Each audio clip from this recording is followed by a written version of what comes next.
Morning. Good morning. How are you? Well, welcome everybody. It's just a delight to have Peggy Grande with us today to tell us about her time with Ronald Reagan. I know many of you here probably remember him from this part of the country. We all remember him as president, of course, but there is a kind of special relationship, I think, with Southern California. And I really am thrilled to be interviewing you here this morning. I came to Washington in 1984, so right in the middle of the Reagan years. And so it's just so much fun to talk to somebody who actually worked with him. So I always like to ask this question because I think it tells a lot about how a writer approaches a subject like this. But what inspired you to actually sit down and put pen to paper? Because as we all know, it's one thing to be having nostalgic feelings for somebody or to be having memories that run through your head. It's quite another to make the commitment to sit down and pull 12 to 14-hour days to get a book like this out. Yeah. Well, thank you so much for being here this morning. Thank you to everybody coming out early this morning to hear about my book, which has been such a journey for me as well. I actually never thought I would write a book. Sometimes I got invited to this wonderful literary festival and thought, I'm really an author? How did that even happen? I guess my feeling about it was that with proximity, I worked in such close proximity to Ronald Reagan, it almost becomes this responsibility. And I wasn't sure if it would ever even be appropriate to write a book because I was in that inner circle of his. But I spoke at a conference several years ago, and I had this man come up to me afterwards who completely changed my perspective. He worked with the Presidential History Project out of the University of Virginia, and he said, "Oh, Peggy, you have to write a book and tell your story." And I said, I don't know if it'd ever be appropriate. And he said to me, if there was a woman who sat outside Abraham Lincoln's office door every day for 10 years, don't you think we would want to know what she saw, what she learned, what she observed? And don't you think she would owe it to history to tell us? Well, that kind of changed my perspective, but I still wasn't going to write a book because how does that happen? So just through a crazy set of circumstances, I was approached by a literary agent and then by a publishing house, and a contract was dropped into my lap, and you think, if mountains have been moved to make this happen, I better say yes. But it was intimidating stepping into a space. I think if you Google books on Ronald Reagan, I think there's about 1,000 of them. I knew that I saw him in a very different way because I saw the very personal behind-the-scenes side of him. But you wonder, will I be able to convey that in 2 dimensions on a page and bring to life somebody that people, most of them have some sort of knowledge of firsthand, or at least experience as their president. Well, that's right. And so did you decide to sit down and live this through your own experience, or did you feel obligated to read a third of the 1,000 books that are out there? Or how did you approach that? Actually, I approached it probably from the wrong aspect at first. And in fact, my first writing sample of about the first 5 chapters that I sent to my publisher, he sent it back to me and he said, "Peggy, do you know what a memoir is?" He said, "You actually have to write yourself into your own story. Otherwise, you're an interruption to his story, but instead be the very vehicle by which they can see him." And so I really tried to take the reader into my head, into my eyes. It's a very visual book, I think, in the sense that I describe what I'm seeing and hearing and smelling and experiencing, and it's almost like you've put on my glasses and you can see him as I saw him during those years. And what I saw was a man who, behind the scenes, was exactly what you thought and hoped he was, because we all saw him as being somebody who was charming and easygoing and fun-loving and very quippy and witty, as we know. And that was the same person who was behind the scenes. But I tried to take you in and give you a behind-the-scenes look. Who was he when the cameras weren't rolling, when he thought nobody was watching? That's when I was always watching. That was my job. I sat right outside his office. So you've said in several places those years. So for those who have not read the book yet, would you like to talk about those years and what they were in terms of his own professional and personal life. Yeah, yeah.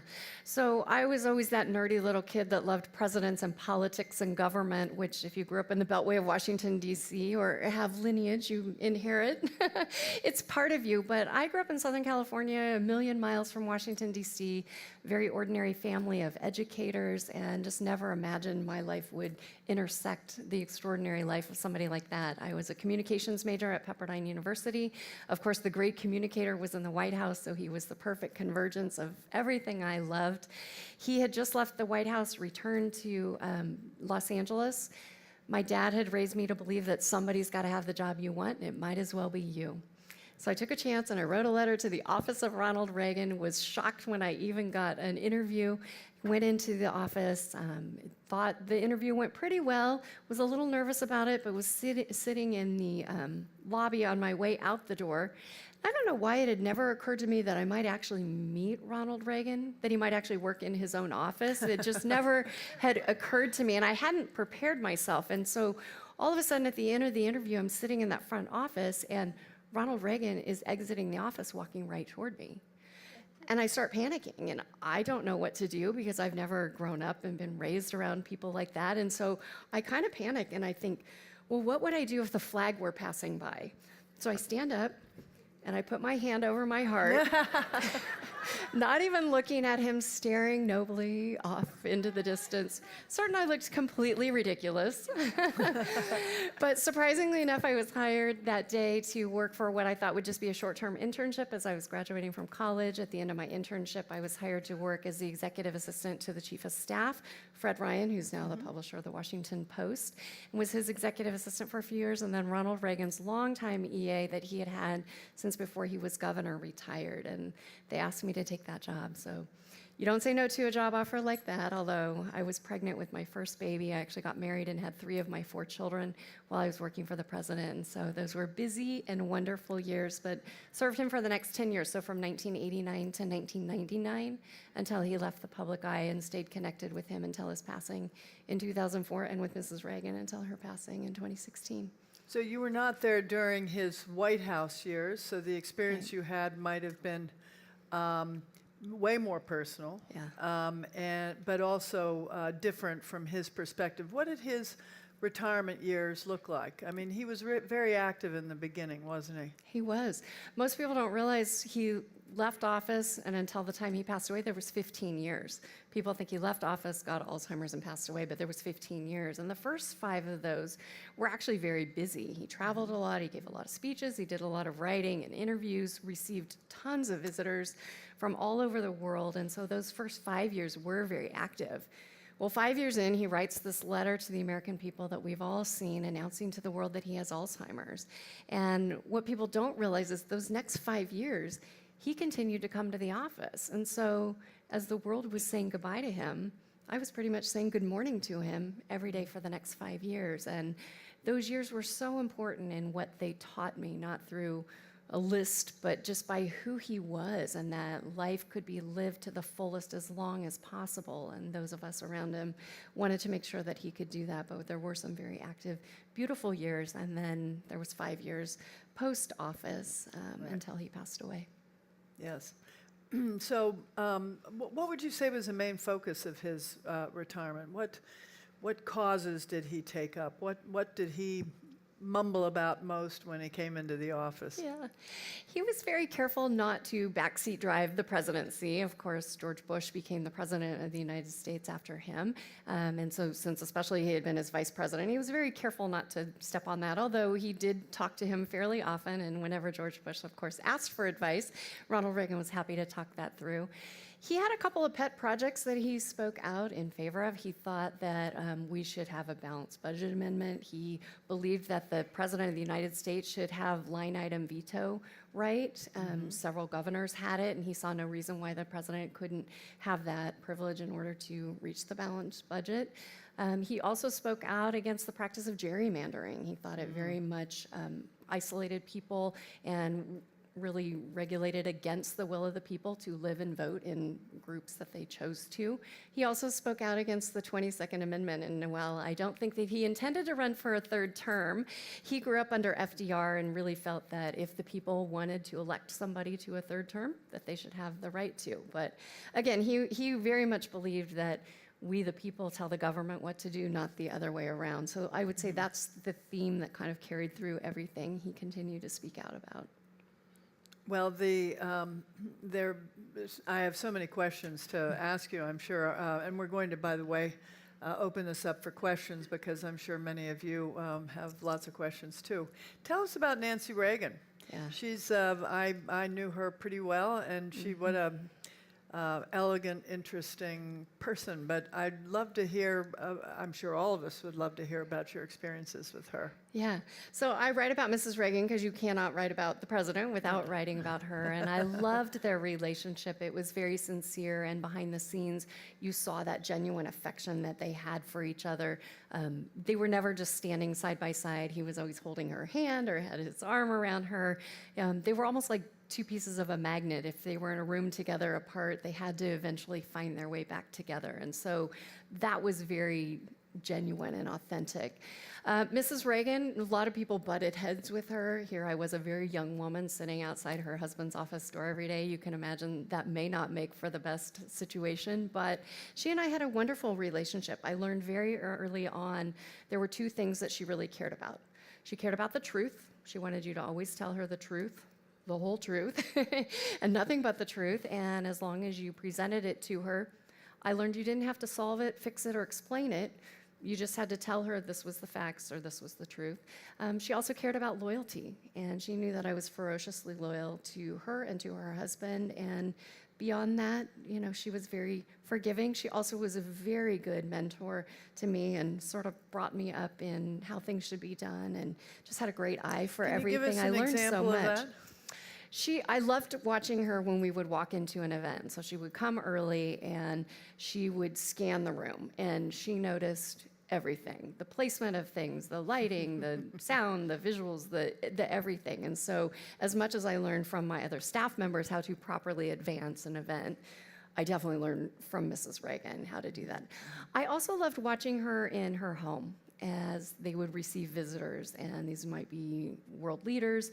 And I used to love, you may have been in their beautiful home in Bel Air, but they had a big couch and then two big end chairs, and the president would usually sit in one, their visitors would sit in the other. And instead of her sitting on the other one, she had these little pull-out chairs kind of under her table, and she would pull it out and kind of perch there, right by her husband. And I always thought it was cute because she was by him, but also it was very warm and very engaging, and she wasn't distantly off to the side. And so she was a wonderful hostess in her home. And even though I didn't have the chance to watch her as hostess of the United States there in the White House during those years, I could picture how wonderfully she had represented our country in that role. Mm-hmm. Did she have any specific maxims that she lived by?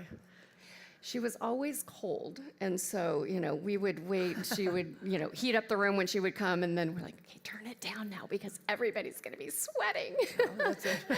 But she was always cold, so the room always had to be a little warmer if she was coming in. But she was very aware of the other person. What would people see? What would they feel?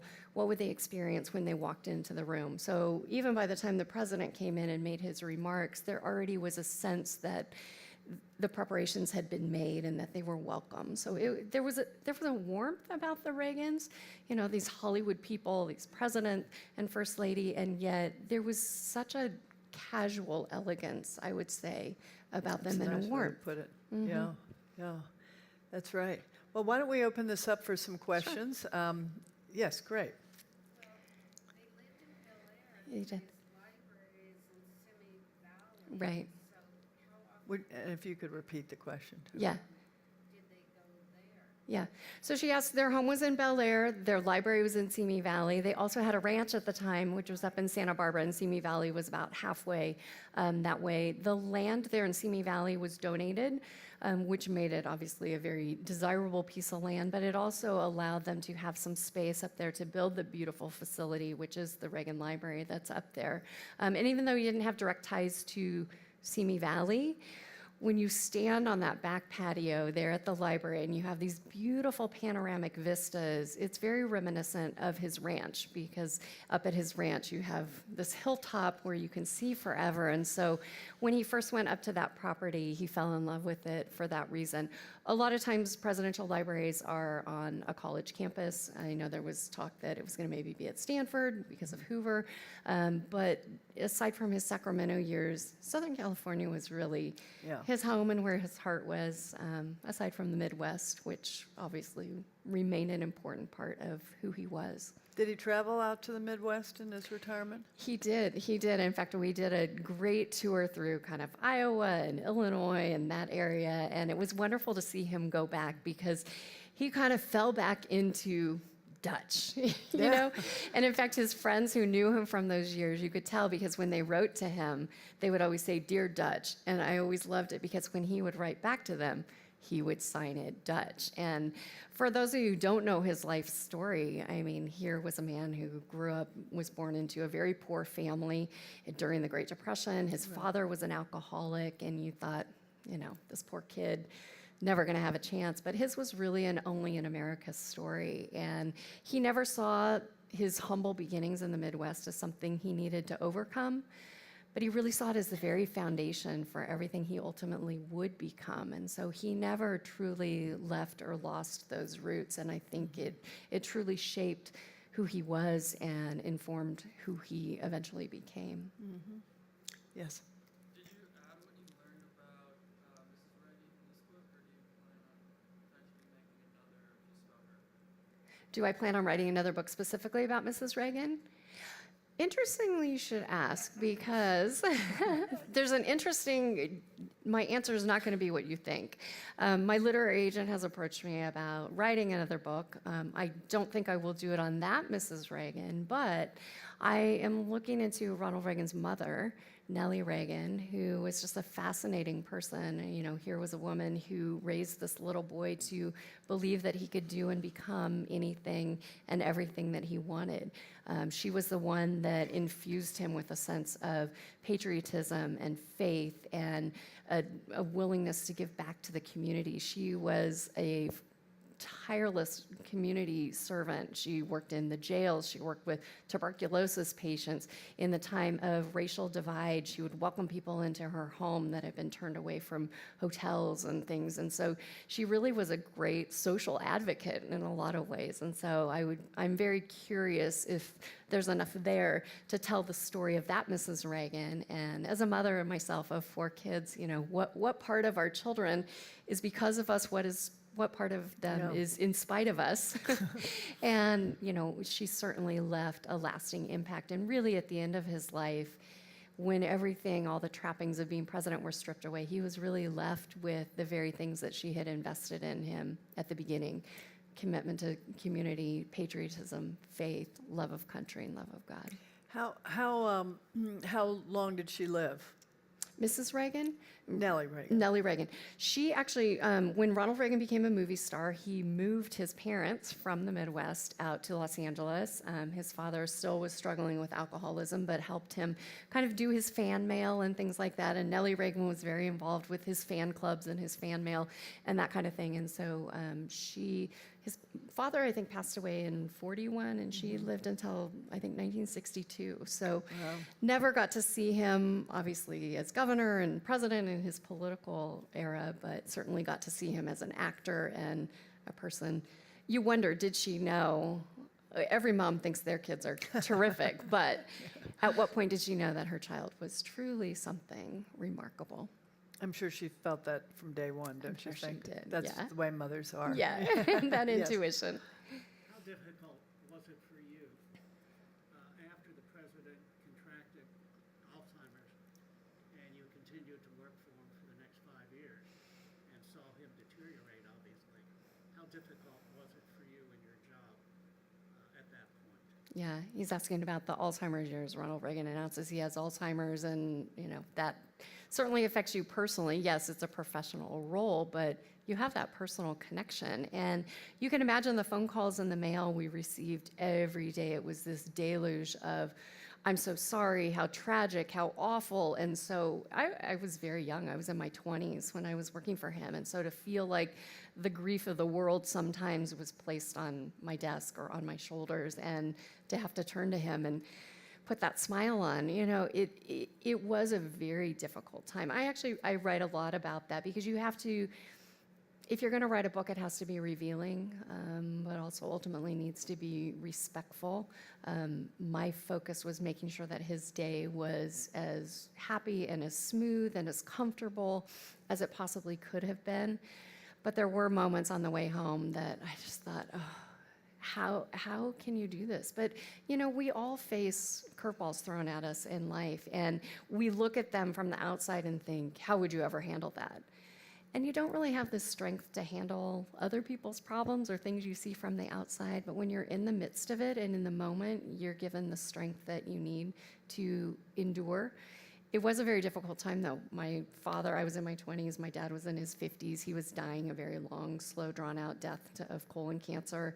I had 3 little kids. It was a very challenging time, but you find a way. And I look back on those years with incredible joy and gratitude, which is surprising. As I was going back writing, I'm thinking, was this all really happening at the same time? Because I remember the burdens of that, and yet I also remember the joy in every day, and that came from him. He definitely had an optimistic attitude in approaching every day, and was going to press on as long as he could, as best as he could. Yes. Do you have any fun stories of the Annenbergs to share? Well, actually, it was funny. So the day that I met the You wanna- you president, wanna repeat oh, I'm the sorry. question? Do you have any fun stories of the Annenbergs to share? The day that I met Ronald Reagan for the first time, as he was walking out in his golf attire, and I saw him and stood up and saluted ridiculously. I find out later he was on his way out the door to golf with Walter Annenberg. And so we saw Walter Annenberg, of course, over the years many, many times. One of the fun things post-presidency is there's all these incredible occasions that aren't part of a FOIA request. They're photos that haven't really been published anywhere because nobody knows they exist. And so President Reagan gave Walter Annenberg on one occasion this very special medal and had this beautiful certificate done up. And it was a very special day, and a way of him expressing his gratitude and paying tribute to this friend who had been so loyal to him for so many years. So. Did you ever get to visit out here with him? No, I never did. This was his, off the clock time, Secret Service, bring him out here and go play golf. But yeah, very special relationship though, and friendship. First, yes, back there. How close did his advisors stay to him post-presidency? A lot of them kept in very close contact. A lot of them rolled into the Bush administration, and so were maybe a little bit more distracted.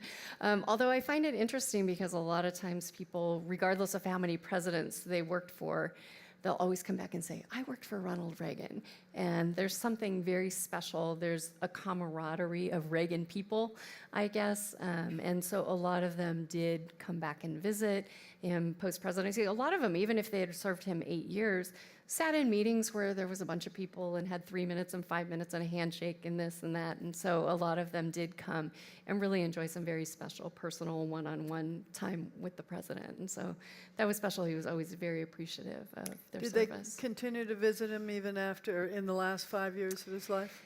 I read about that as well, because there were some people that it was too difficult for them. And while I understand that, they should have been there for the president. It was a difficult time for the president as well, and he needed to be surrounded by people who loved him and cared for him and supported him. And so, honestly, that was a little disappointing sometimes that people got consumed in, oh, it's uncomfortable for me. Oh, really? Isn't that an interesting point of view? Imagine how he feels. But Yeah. But a lot did continue to be very faithful all the way to the end. Yeah. I wanted to ask you a question, since you saw him personally. Mm-hmm. What he was like actually as a father personally, because we know a lot about her.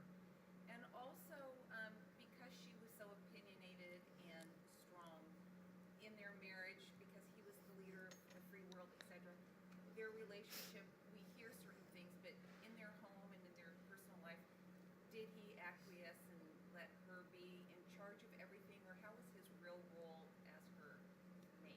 Yeah, Okay. So she asked about his parenting style as a father, basically, and his interactions with Mrs. Reagan being a very strong female, in essence, is, I think, the crux of the question. So as a father, so much of him has been written about by his children, and that's their business to share or not share. I will say that behind the scenes, I saw him being very loving and devoted to his children. He wrote to them. He was very committed to them. He was very faithful and loyal to them, regardless of how they responded. And so, probably the ferocious protective side of me sometimes thought, oh, he's trying so hard, and it just wasn't always reciprocated. But as we know, family dynamics are very complicated and complex. As a mother of 4, I mean, my job as a mom is way more difficult than serving the president, and so I give that family a lot of grace and a lot of space, because I'm sure that there were challenges and difficulties. As for Mrs. Reagan and his relationship with her, it was very cute, because she definitely made her point known, and he would listen. And a lot of times he would always listen and take it to heart. It didn't mean he was going to do it, but he usually had a very nice way of accepting it. But then just in his witty sense of humor, he'd say, "Oh, Nancy, I know that you feel that way," or, kind of diffuse her a little bit. And he certainly was a man who was going to make up his own mind. He certainly listened to her, but, and certainly she swayed him sometimes, but not all the time. And so when he didn't take her advice or listen to her advice, he had always a very nice way of diffusing it with her. So their relationship was very, very sweet. Yes. No, so his post-presidency office was in the Fox Plaza Towers in Century City. If you've seen the movie Die Hard, it's the Nakatomi Towers.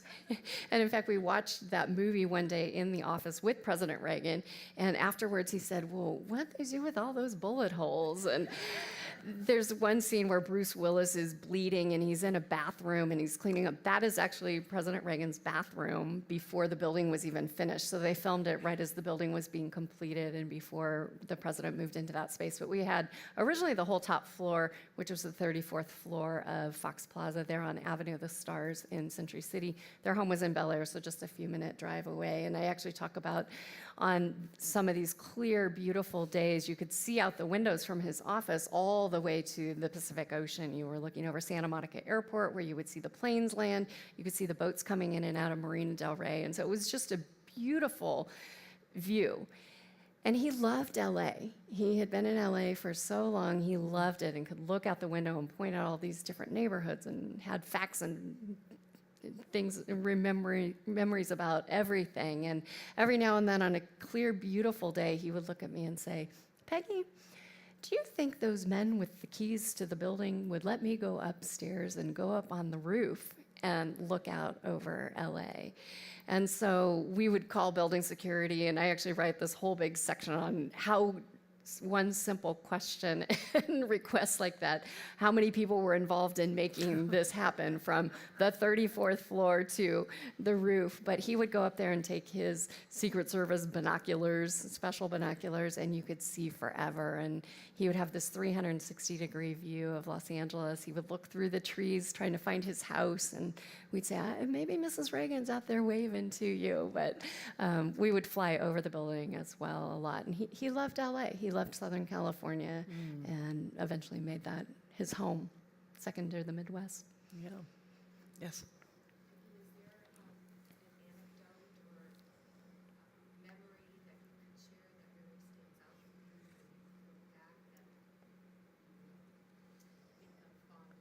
Yeah.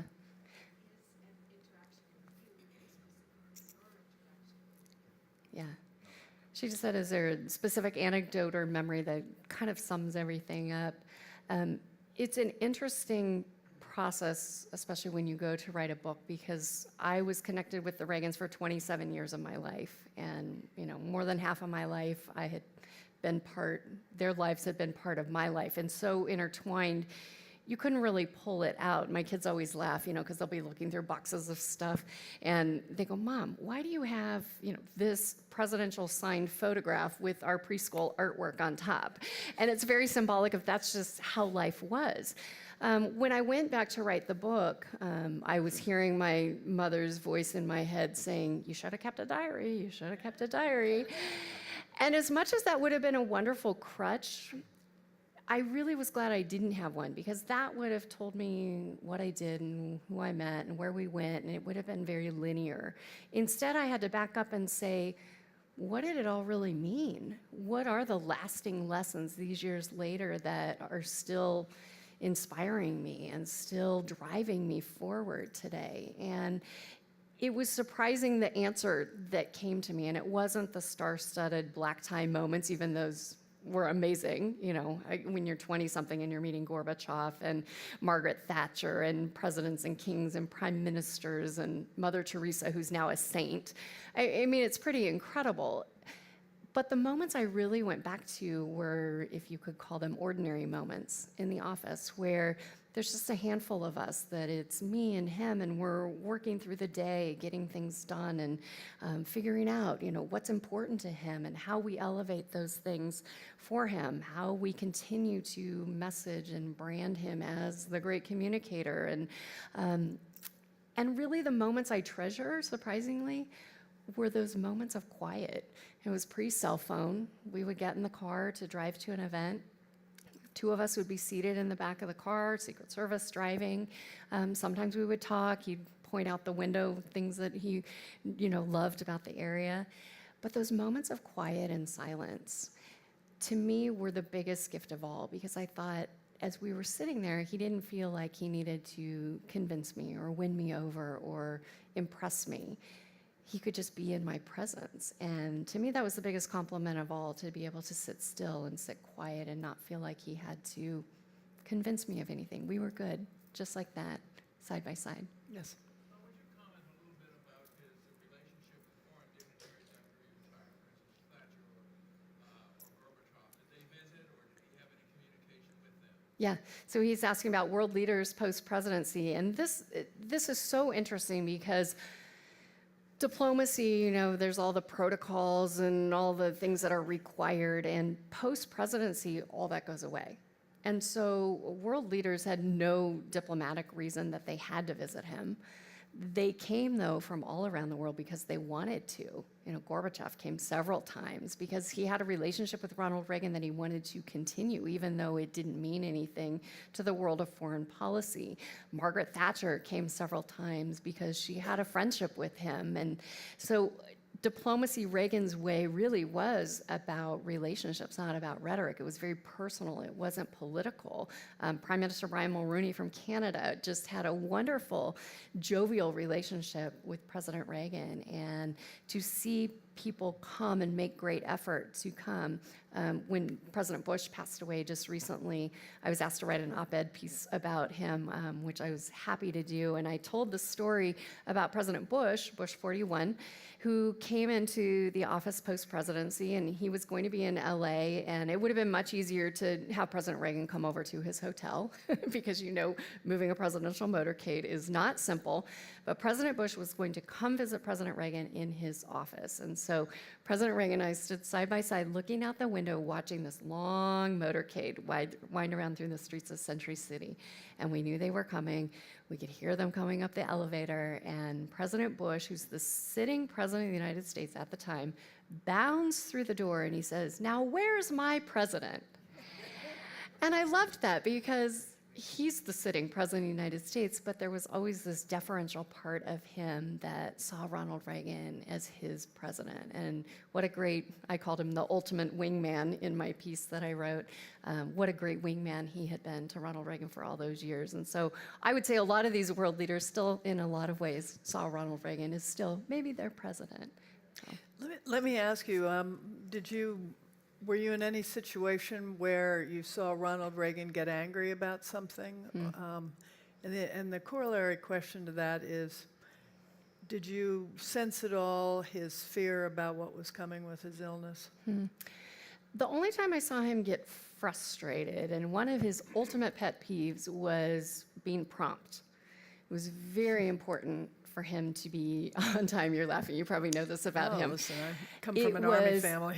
Essential to be on time because that was the ultimate sign of respect. He never wanted to keep somebody waiting. And that didn't matter whether it was his guest or his Secret Service agent, that their job is to do basically whatever the president needs. But he was very mindful. Oh no, his job is to get me moving and to do this. And so time was very important to him. And that was a big part of my day, was just making sure that his day kept on schedule. He would get he couldn't understand why people would run late. And so that was always a little awkward. Well, Mr. President, I know that the schedule says this and they're not here, and I'm so sorry, and I know that's rude, and So that was one thing that, I don't know if he got angry, but definitely a frustration, and that was something that drove so much of his day, was being prompt and on time, because it was a sign of respect. In the later years, to your question about the Alzheimer's, I saw him have this beautiful submission, I guess, to it. Not that he gave up. He didn't say, oh, well, I have Alzheimer's, too bad, I'm just going to give up. But he resigned himself to it and was comfortable in that. He was such a man of faith that I think he felt like everything in life had happened for a reason, and that there must be a reason to this. And his faith certainly helped him in those final years, even when he could no longer go to church. We brought his pastor in to pray with him and read scripture to him and give him kind of a little vignette of the sermon on Sunday and keep him informed in church news. And I think that that was something that kept him balanced and secured during those final years. How much did he know about what was going on, though, in those 5 years? Anybody who's dealt with anybody with Alzheimer's, it's a little bit of a pendulum, but it continues to swing the other way. You have really good days, you have really bad days, you have great moments, you have a bad moment, and that balance sort of shifts. So when he first announced he had Alzheimer's, it was mostly good. For the most of the day, it would be fairly normal. And then those moments start creeping in where, it's maybe a little more bad time than good time, or bad days than good days. And so that balance starts to shift. And, I so admire President and Mrs. Reagan for taking something that was very private, very personal, and very painful to them, and being willing to step up and share that. Because as a result, we've seen so much research and money and interests go to that, and I'm grateful to them for that. In his first 5 years, before he had Alzheimer's, what instructions did he give to you, or whoever would handle the phone calls he would take, if people could have a meeting with him? Yeah. So in those first 5 years, how did you determine who got to talk to him and who got a meeting with him? We had a scheduling office that sort of sorted through most of that. We also had a correspondence office that went through cases of mail he would still get post-presidency every single day. And so anything that had risen to the level of my desk then usually went in to see him or not. I got the great honor of being able to place calls from him to people, and they would say, is this a joke? This is Peggy Grande calling from the office of Ronald Reagan. President Reagan would like to speak to you. Is now a good time? And are you kidding? Very exciting. But yeah, so there was a whole system. In essence, nothing went unanswered. It was very important to him that everybody receive a reply. Everything was answered in such a polite, polished way, as if Ronald Reagan himself were answering it. I knew for every 100 people who wanted to talk to Ronald Reagan or see Ronald Reagan, 99 of them probably got stuck with me.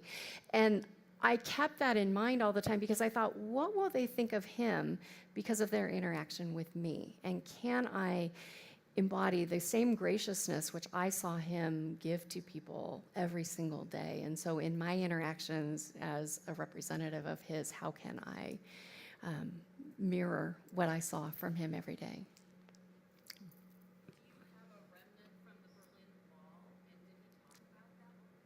I do have a remnant from the Berlin Wall, which is very special. I was part of the team that helped put together his trip to return to Berlin. I was not on that trip. I was manning the office back at home. It was interesting because you'd think it was something that he would take so much credit for, but really he always gave credit to the German people. And he believed that once people get a taste of freedom, they can't help but want more of it. He said so boldly and confidently that he knew that that regime was destined for the ash heap of history, that it was destined to fall. And yet I kind of think maybe he was even a little surprised how quickly it happened. But it was never something that he took a sense of pride from. If anything, he was proud to have been part of the momentum, but always gave credit to the German people and truly was a freedom fighter all over the world and believed that freedom was something that once that fire was lit, that torch could not be extinguished. We have time for one more question, yeah?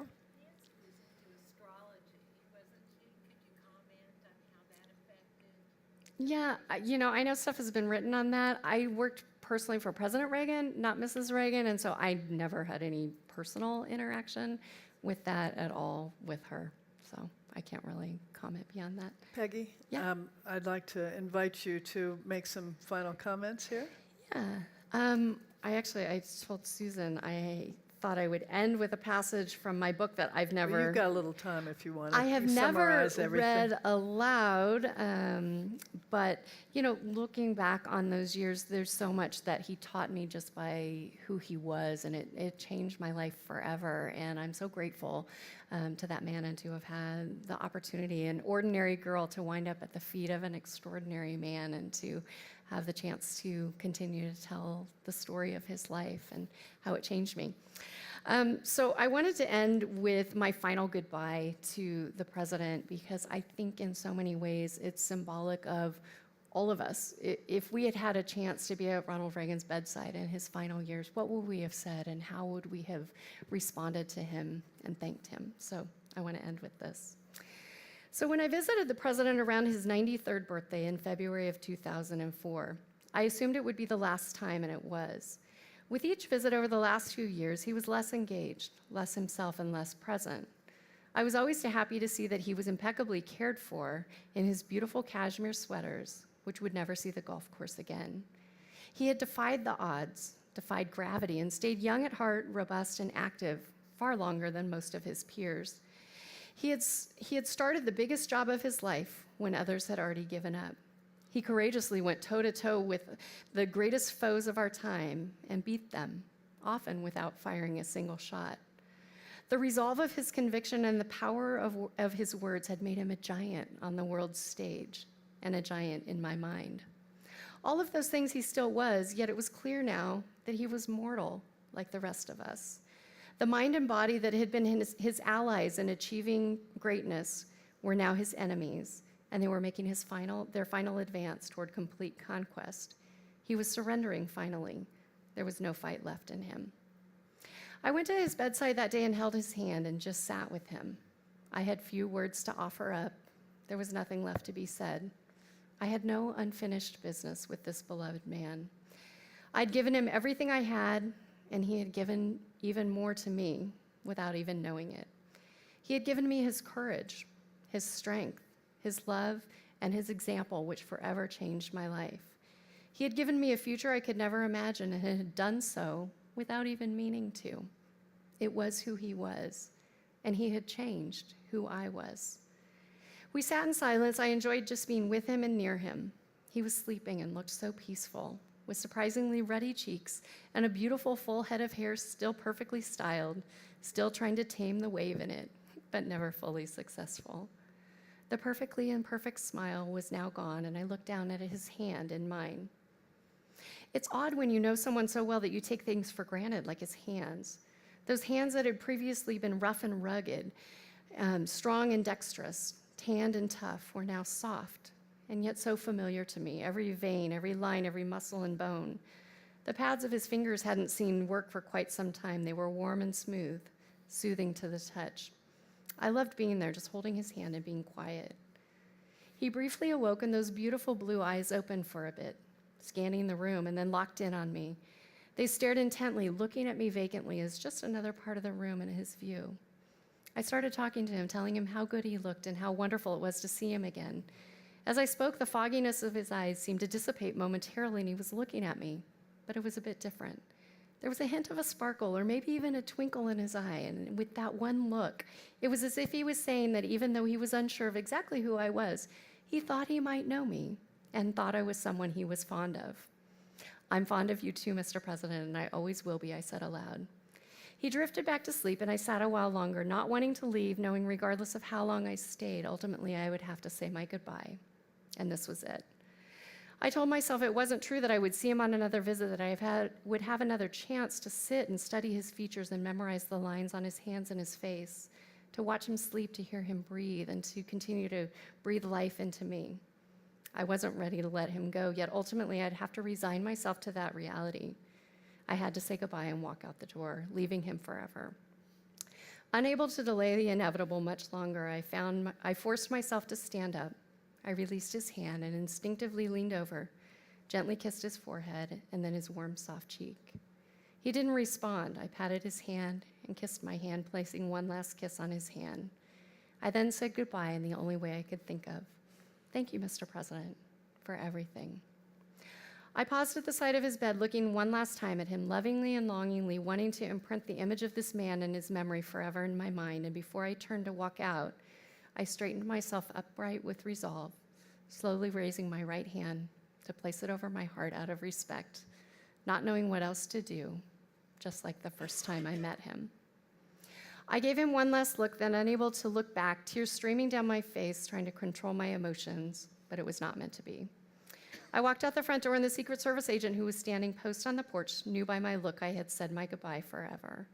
I hugged him tightly, grateful for his friendship over the years and for his comfort now. Keep looking out for my favorite guy, I said. I will, he replied. He's my favorite too.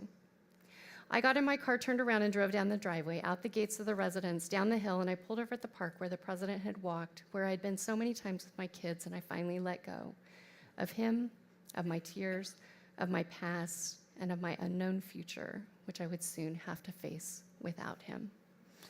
And yet all these years, Very I'm nice. facing it very much with him. So thank Wonderful. you very much. Thank you. Thank you.